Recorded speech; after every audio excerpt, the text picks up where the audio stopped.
ভরা মৌসুমেও নোয়াখালীর হাতিয়ার মেঘনায় মিলছে না কাঙ্ক্ষিত ইলিশ। এতে হতাশায় দিন কাটছে জেলে পরিবারগুলোর। সংসার চালাতে হিমশিম খাচ্ছেন তারা।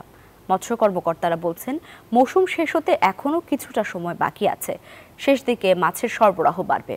আকবর হোসেন সোহাগের তথ্য ছবিতে ডেস্ক রিপোর্ট।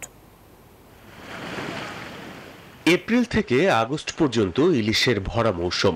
নোয়াখালীর হাতিয়া দ্বীপের অন্তত বড় ৩০টি ঘাটের ছোট বড় প্রায় ৩০,০০০ জেলে নৌকায় করে নদীতে মাছ শিকারে যান, কিন্তু ফিরতে হচ্ছে এখন শূন্য হাতে।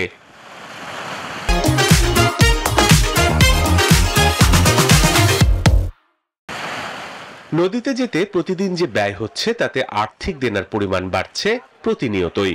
তাই অনেক পরিবার দৈনন্দিন ব্যয় মেটাতে হিমশিম খাচ্ছেন।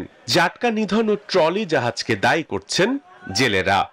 মাছ কম, মাছের পুষতেছে না। মা মাছগুলো যখন আপনার হয় নদীতে, তখনই অভিযান পরিচালনা করা উচিত, যার কারণে ডিমগুলা সঠিক সময়ে ছাড়তে পারে। ট্রলিং এর কারণে সর্বমাসের প্রজাতি মাছগুলা ধ্বংস হয়ে যাইতেছে। কাঙ্ক্ষিত মাছ না পাওয়ায় ঘাটগুলোতে নেই সেই কর্মব্যস্ততা। অনেক ব্যবসায়ী তাদের কর্মচারীদের বেতন ভাতা দিতে পারছেন না।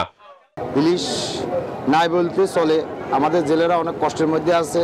প্রতিনিয়ত যে নদীতে যাওয়া হয়, যে সবিলটা নেওয়া হয়, সেই সবিলটা উঠে না।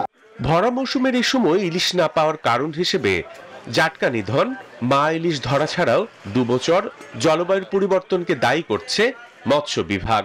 এখনো আমরা আশাবাদী যে মাছ এখনো পাওয়ার সম্ভাবনা আছে। নদীর নাব্যতাও কিন্তু কমে গেছে অনেক। এখন নদীতে অনেক চর জেগেছে, পরিবেশের দূষণ আছে, পানি দূষণ আছে, জলবায়ুর পরিবর্তনও এখানে একটা বিষয় আছে।